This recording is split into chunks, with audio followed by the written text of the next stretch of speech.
Welcome back to Things You Don't Know. Today, we're looking at time wars. Yeah, yeah, time wars. Imagine buying a train ticket in the 1880s. It says your train leaves at 12:05. That sounds pretty clear until you ask one important question. Who's 12:05? Who's 1205 indeed, Dr. Weaver? Now, the railroad might use one time, the town might use another. A connecting railroad could use a third. Even clocks hanging beside each other inside the same station could disagree. Yeah, today we take Eastern, Central, Mountain, and Pacific time for granted. But those zones were not originally created by Congress. No, they were actually created by railroad companies, and the railroads effectively forced the rest of the country to follow them. Then, just as Americans became accustomed to standardized time, the government introduced another controversy: daylight saving time. Spring forward, fall back business. This is the story of how America went from every town keeping its own time to national arguments over who controls the clock. Before standardized time, most towns used local solar time.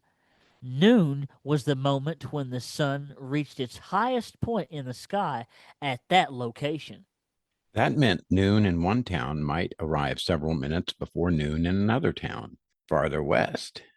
A courthouse clock, church clock, or jeweler's clock might serve as the town's official timekeeper.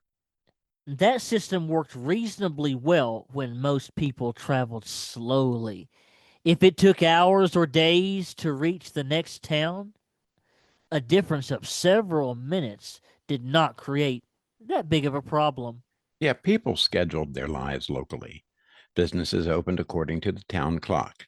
Schools, churches, and courts followed the same local time. There was little reason for a distant community to agree with them. Who cares? But the railroad changed the relationship between distance and time. Suddenly, people could travel through several communities in one single day. North America eventually had more than, get this, 144 local times. The farther a train traveled, the more complicated its schedule became.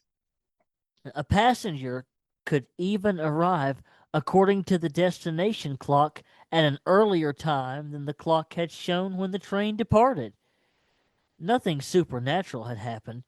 The train had just simply traveled west into a town using an earlier local time.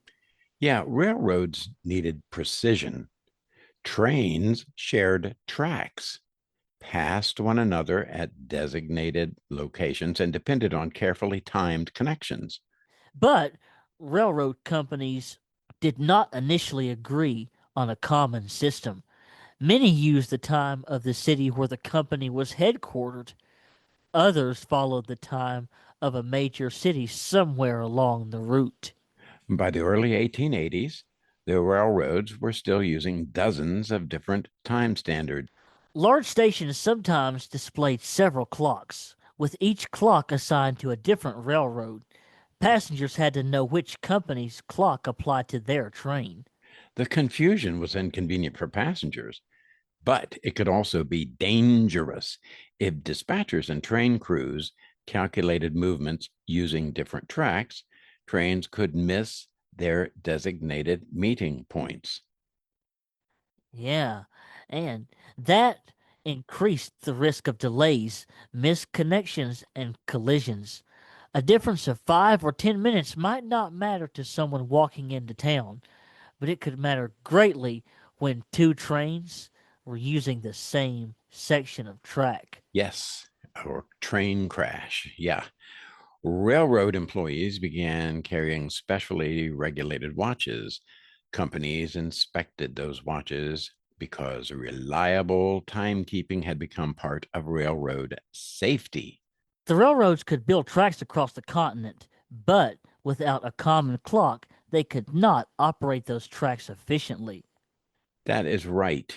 In 1870, educator Charles Dowd proposed dividing the country into broad time zones, each 1 hour apart. Instead of every town calculating its own noon, communities within a zone would agree to use the same clock time. Scientists and weather observers also supported standardization. Weather reports collected from different locations were much more useful when everyone agreed on when an observation had been made. Canadian engineer Sanford Fleming promoted an even larger international system, but the American railroad companies were mainly concerned with solving their immediate scheduling problems. And preventing trains from wrecking into one another. Yeah. Railroad official William Allen helped turn the different proposals into a system the companies could actually adopt. In October 1883, railroad representatives meeting in Chicago approved a coordinated plan. The major continental zones became Eastern, Central, Mountain, and Pacific time. This was not an act of Congress. There was no national election or public referendum.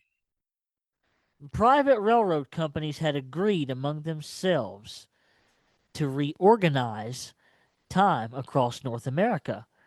Right. The change took place on Sunday, November 18th, 1883. Observatories sent time signals by telegraph so railroad stations could synchronize their clocks. At the appointed moment, railroad clocks were stopped, moved forward, or moved backward to match the new zone time. In some cities, noon occurred twice, once under the old local system and again under the new railroad system. And that is why November 18th became known as the Day of Two Noons. The adjustment varied by location. Some clocks moved only a few minutes, others changed more noticeably. The railroad companies distributed instructions, published new timetables, and persuaded city governments to adopt the new system. Most major cities accepted railroad time quickly because refusing it would have created practical problems. Businesses needed deliveries, travelers needed accurate departures, newspapers needed schedules. A town could insist on keeping its traditional solar time, but its citizens would still have to use railroad time whenever they bought a ticket or met a train. The railroads did not legally command Americans to change their clocks.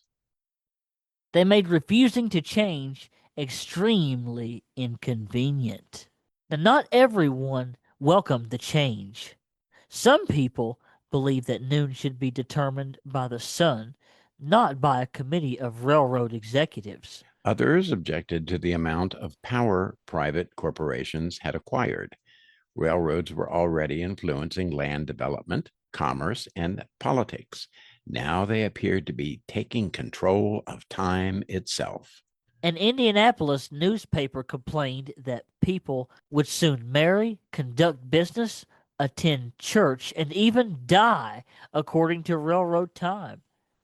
Yeah, the criticism was exaggerated, but it identified a real change. Standardized time allowed businesses to organize large numbers of workers according to precise schedules. Factories adopted standard time. Punch clocks measured when workers arrived and when they left. Schools, banks, and government offices gradually followed suit.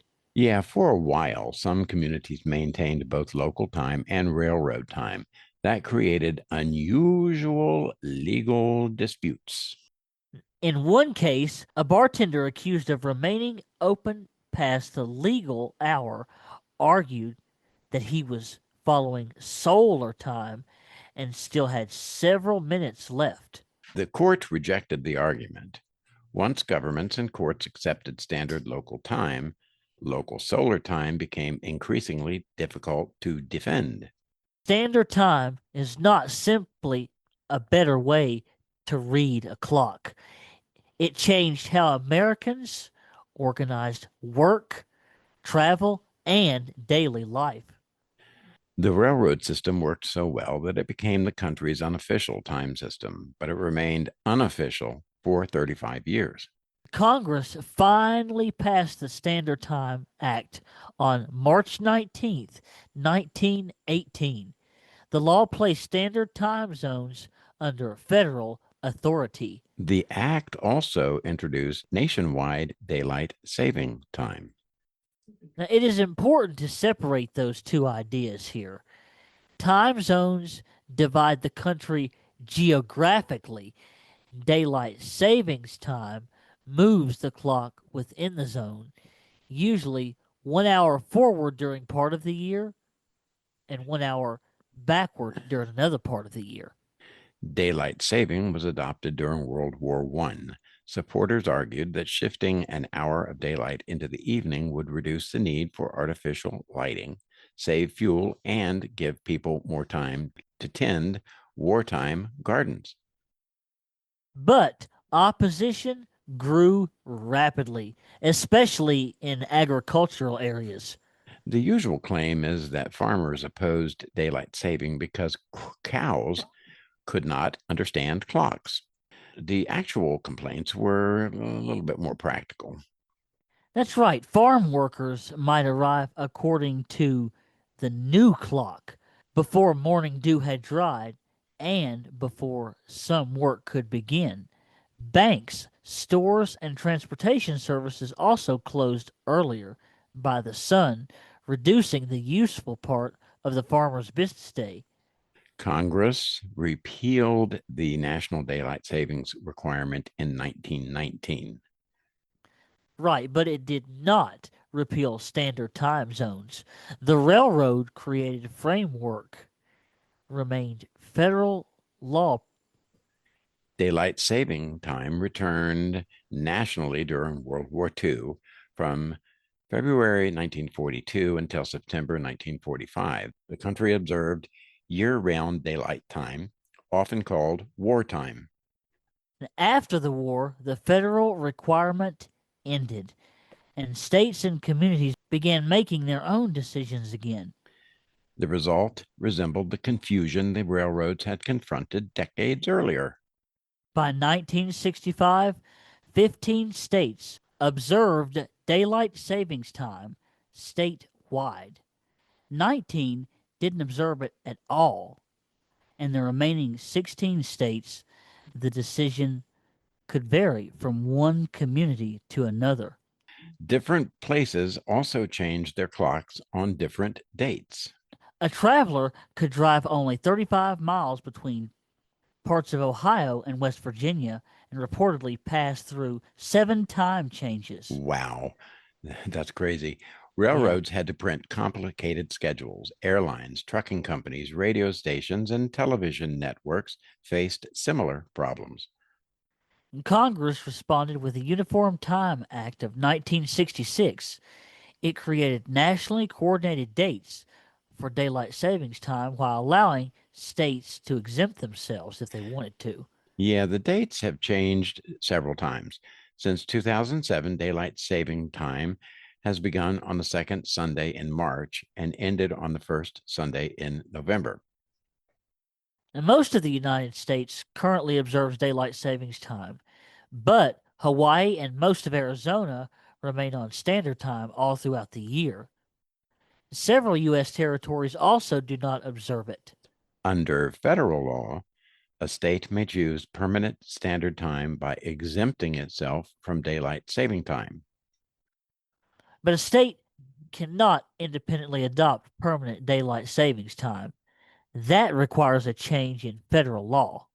Supporters of permanent daylight time prefer brighter evenings. They argue that people have more daylight after work for shopping, recreation, and outdoor activities.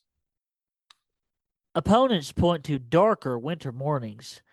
In northern parts of the country, permanent daylight time could leave children traveling to school and adults commuting before sunrise.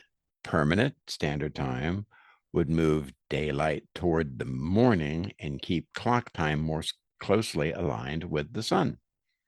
But it would also mean earlier summer sunsets by the clock, which many people dislike. That is why there is no simple answer. The country is not deciding how much daylight exists, it's deciding where that daylight appears on the clock. The railroad companies wanted one system because transportation required coordination. Congress later wanted uniformity because business, broadcasting, and interstate travel required it. Yeah, but every attempt to standardize time creates winners and losers. Morning workers, evening businesses, schools, farmers, travelers, and families do not all want daylight at the same hour. The railroads won the original war over time zones. They demonstrated that a modern country could not operate with every community keeping its own clock. That would be chaos. Well, yeah, the war over daylight saving time continues to this day because Americans agree that clocks must be standardized, but they still disagree about what those clocks should say. They sure do, Dr. Weaver. Time zones may look like natural boundaries on a map, but they are human decisions shaped by transportation, business, and government. And every time we move our clocks forward or backward, we are participating in an argument that began when railroads first tried to make an entire continent run on schedule. Yeah, this has been things you don't know. We thank you for listening. Please return for another episode and give us a like. Those are very important for us. And leave your comments if you wish. Until next time, bye for now. Bye for now, and we hope you've learned something about daylight savings time. I know that we both have. And be sure to subscribe, like, and comment. We've got some good stuff coming up.